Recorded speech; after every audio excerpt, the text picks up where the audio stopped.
4 PM news network में दोस्तों आपका स्वागत है। मैं हूं आपके साथ राशिद ज़हीर। एक बड़ी अच्छी खबर सुनाने में आपके सामने हाजिर हुआ।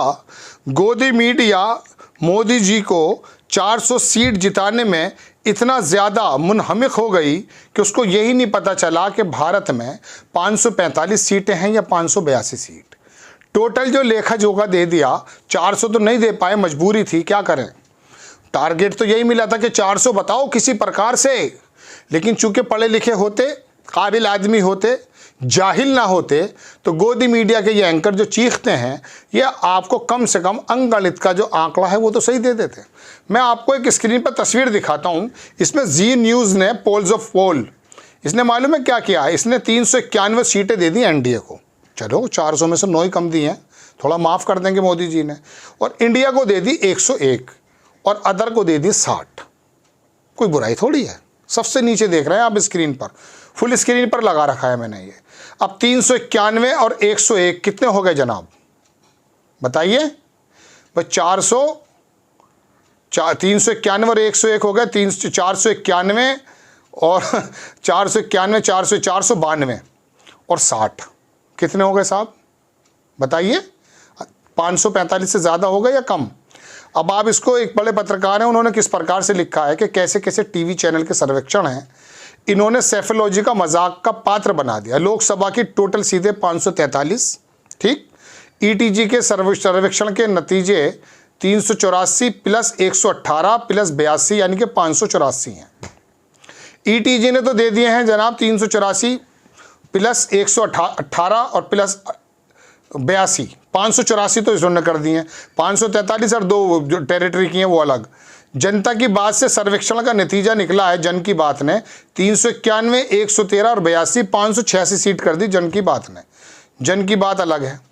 ये लोग चापलूसी की होड़ में मोदी जी के 400 सीट के दावे को सही साबित कर रहे हैं। करने के लिए बांग्लादेश और पाकिस्तान की लोकसभा सीटों के साथ गिन सकते हैं, इनका कहना यह है। अब दोस्तों बात यह है कि ये जो सीटें बताई जा रही हैं तो 543 और 545 से भी ज़्यादा हैं। और सीटें कहाँ से पैदा हो गई आपको जानकारी है कुछ, लेकिन चूंकि मोदी जी ने कह दिया कि साहब 400 पार कर दें और 370 हमारी हैं और 400 सीटें जो हैं वो बेसिकली हमारा गठबंधन जीतने जा रहा है। राहुल गांधी ने इसको पहले 200 कर रहे थे, उन्होंने भी घटा दिए, 150 कर दिए। अब ना तो 150 आ रही हैं, 150 से थोड़ी ऊपर ही दे दो। और 400 आ रही तो उसके बारे में तो वो जो तेलंगाना का चीफ मिनिस्टर था रजत शर्मा के शो में आए थे, उन्होंने कहा पाकिस्तान से लेनी पड़ेंगी फिर तो सीटें।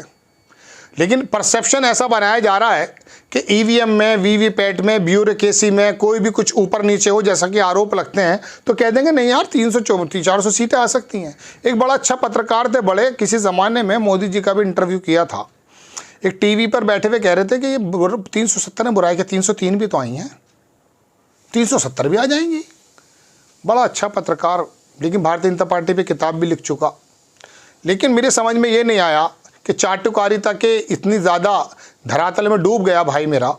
तो मैं आपको एक बात बताना चाहता हूँ, 303 और 370 आज भी तक थी, उनका कितनी सीटों का फ़र्क है आप ये बताइए। 303 और 272 में कितना फ़र्क है। 35 सीटें घट गई तो गठबंधन नहीं आ रहा भाई, और 35 सीटें घटने के चांस ज़्यादा हैं, 100% हैं, 99% हैं। लेकिन 303 और 370 यानी कि 63 सीट बढ़ने के चांसेस बहुत ना के बराबर हैं। इसके बारे में मैं आपको कई बार बता चुका।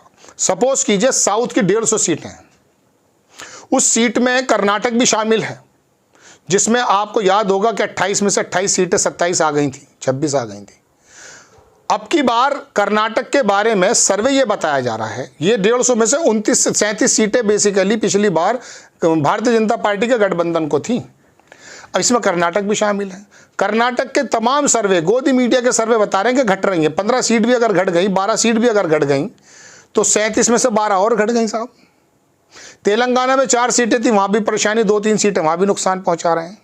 तो कहने का मेरा मतलब ये है कि इन 150 में से जो 37 आई थी वो ऑलरेडी घट करके 20 हो रही हैं, 15 हो रही हैं। आप कह रहे हैं 350, 400 आने वाली हैं।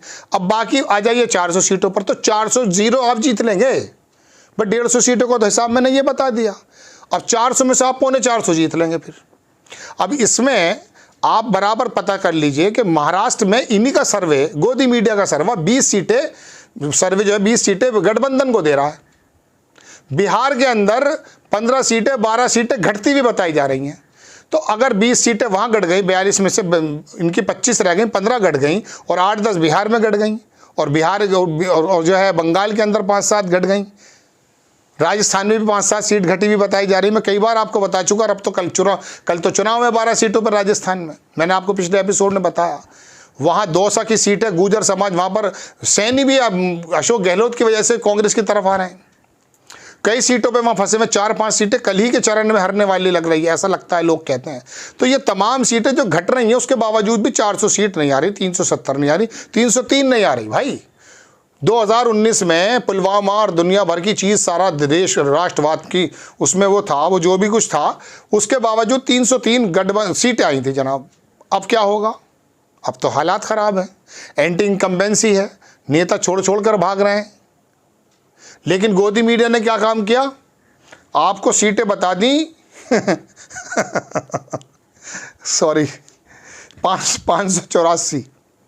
अब बताओ 384 प्लस 118 प्लस 82 ETG। क्या बात है भाई, सलाम है तुझे, जन की बात। 391।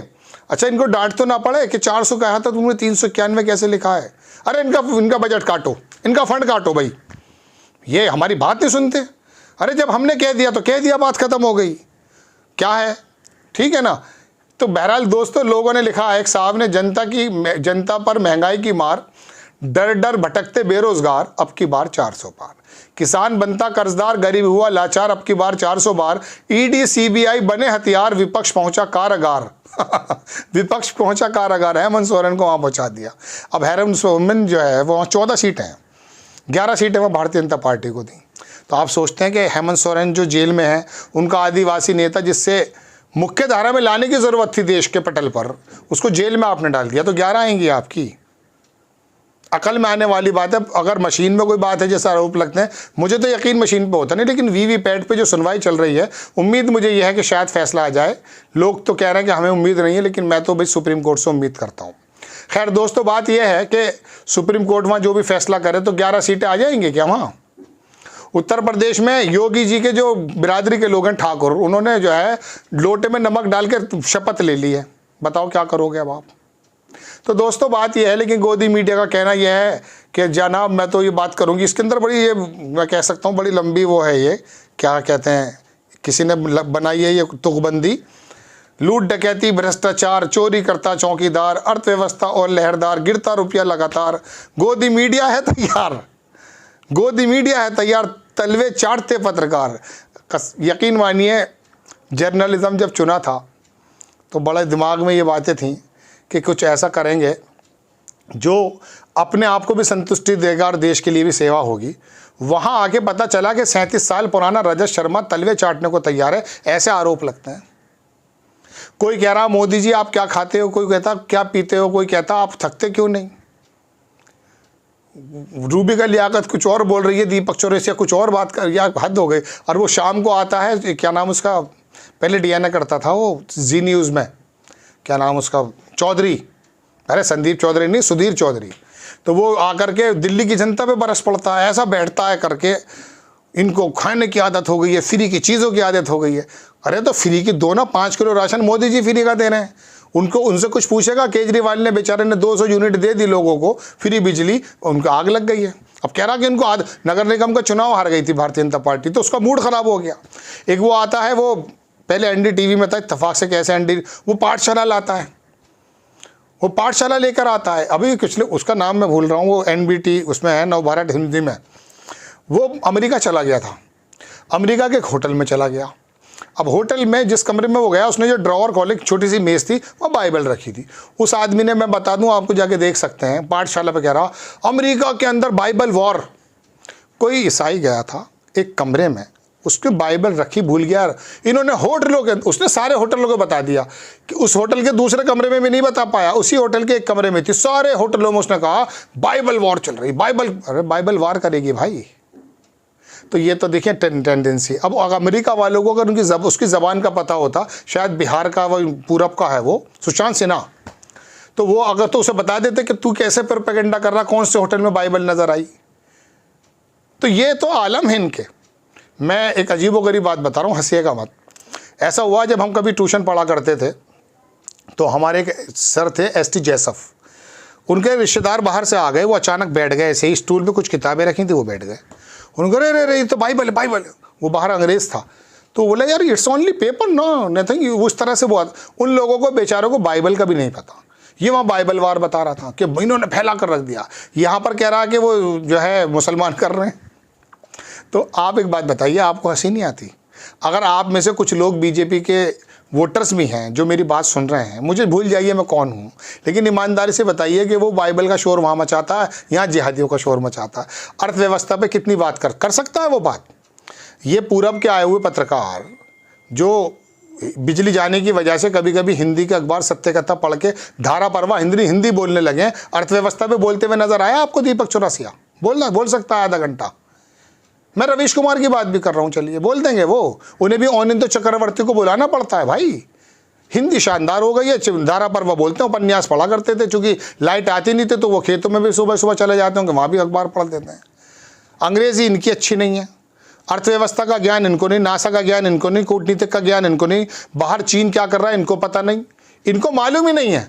हकीकत में तो डीप जो मैं कह सकता हूँ एक खोजी पत्रकारिता वो तो कोई और लोग कर रहे हैं, कुछ लोग हैं वो जो कर रहे हैं, वो लेकर आते हैं रिपोर्ट्स दुनिया भर की, स्क्रॉल कर रहा है, वहाँ पर बड़े बड़े लोग हैं।